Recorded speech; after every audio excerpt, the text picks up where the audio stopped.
Cab's a 42 Chevy, 1.5 tons. The box is an International. 28 Buick fenders, 55 Chevy running board, some aluminum culvert pipe for irrigation. It's got Cummins, first gen Cummins. I haven't turned a single thing up yet.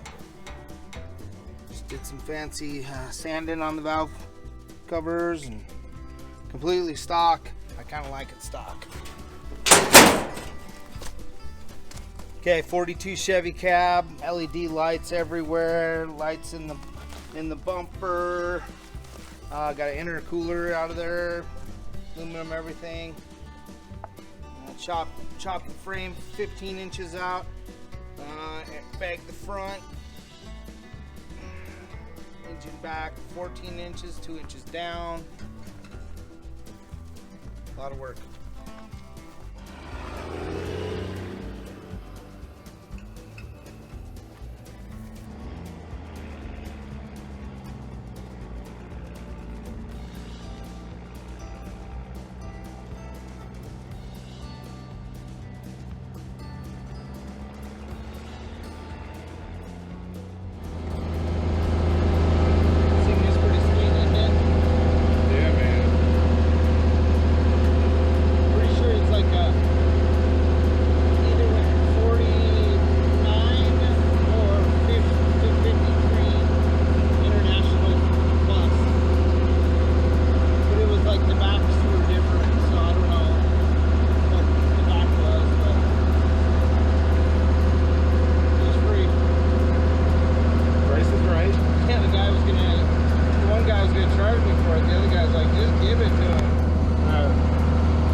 Chicken coop for 15 years.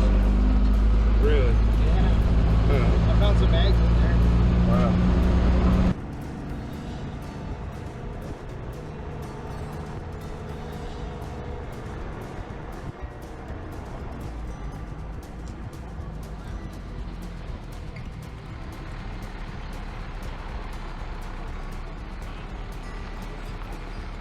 12 valve Cummins, 5-speed gut right transmission, 410 gears. It's pretty squished in there. I had to move the firewall quite a bit. The firewall took quite a long time just to figure out whether I was going to put the radiator up front or not. Yeah, I thought this copper would be a good touch here. I wanted it, so usually whenever I want something, I do the best I can to get what I need. Bought it from a plumbing guy in local town. So those valve covers there are stock. I just sanded all the powder coating off and used 200 grit sandpaper and polished it up best I could. I don't like it shiny. I like it a little bit dull. Aluminum is a good color. So I got this tank here off of it was about 1920s combine, John Deere combine. This is it was supposed to be, I bought it on eBay. It was supposed to be a Model T filler, but I don't know, it might not be. But got this aluminum box, did some sanding on it, made it look a lot better. Aluminum culvert pipe. I just like aluminum, so aluminum's good touch. Like aluminum wheels, I polished up. Those wheels probably have close to 2 million miles on those rims, and I took them to the local machine shop and had them mill out the edge and put some car tires on there. They're only a ½ inch over stock height. So okay, I got these wheels here. I got these from a buddy's dad. He's a trucker and he switched to 22.5 rims 1 year because the tires were way cheaper. He threw these in the corner of a shop. I asked him about it. He said I could take them and help him do something one day for him. But took him to the local machine shop and had them milled out and put some car tires on them. They are 24.5 rims that I had machined out. So GTX tail lights. So the tail lights here, So this tailgate here, I seen a whole bunch of these pieces on the. Matter of fact, this old truck right here, this Indiana right next to us. There was just out in the ranch, and I kind of figured out I'd make a tailgate out of it, and there it is. Original 1942 license plate, prison made. Had a pretty good issue trying to get those to work for license plates because you have to have two of them, and 1942 was quite a long time ago.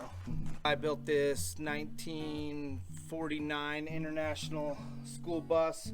I don't know what make the back of it is. I know they made quite a few different back ends for the buses back in the 40s and 50s, but I just had an idea. I thought I'd want to build a toy hauler slash camper. I built the frame completely from scratch, snapped lines on the floor, took all my measurements, got all the right stuff. I took a brand new 12,000 pound axle, chopped it, squeezed it in, make it fit, put some super single semi truck rims and tires on there with some adapters. I had to sacrifice a lot of space for those super singles, along with the semi truck springs, and I built the spring shackles, everything, but I just had to have the super single wheels to go with this thing. It was just like a have to thing. So once I set my mind to something, I usually do it. You can pretty much do anything you want as long as you can try hard enough. The frame is all got metal underneath, and I'm gonna run foam everywhere. It's gonna maybe have heated floors, queen size bed, burning shitter. I'll probably have a whole bunch of really neat old barn wood and everywhere, and some copper and a lot of aluminum on the outside. I about ready to get her back in the shop and get going on it again. I usually spend the winters messing around with these, and summers working, doing the salvage. So this part here used to be the door, obviously. I just cut it all up. Me and my friend built this piece on the English wheel. I had to make it match here, and got a vent, and I got some lights. I got a friend that helps me do a lot of welding. He's been teaching me the welding art for many years. He did a lot of welding on this truck here. So here I took the original rear bumper, and I just chopped the corners off, and then I took the front bumper and fitted on there because I am gonna haul motorcycles in here when I get it done. This whole corner was smashed in considerably. It was in 10 inches, and I just tried to straighten everything the best I can with the metal I got, and it's just, I like dents actually. It gives it character, you know, it tells a story, whatever you want it, you know. So I was at this junkyard getting these cool recessed handles that I wanted for this door over here, and I found these round windows here in the doors, and I was missing 2 tracks for the glass, so I figured, heck, I'd throw these in the back and make it look nice, and maybe I'll have some sandblasted glass back there so you can't look, because that's going to be a bathroom. This is going to be, don't know yet. This is all pretty much welded solid. I covered up most of the rust. There isn't much rust left on this. Just a couple places I got to build some patches here. I kept everything 11 inches off the ground too.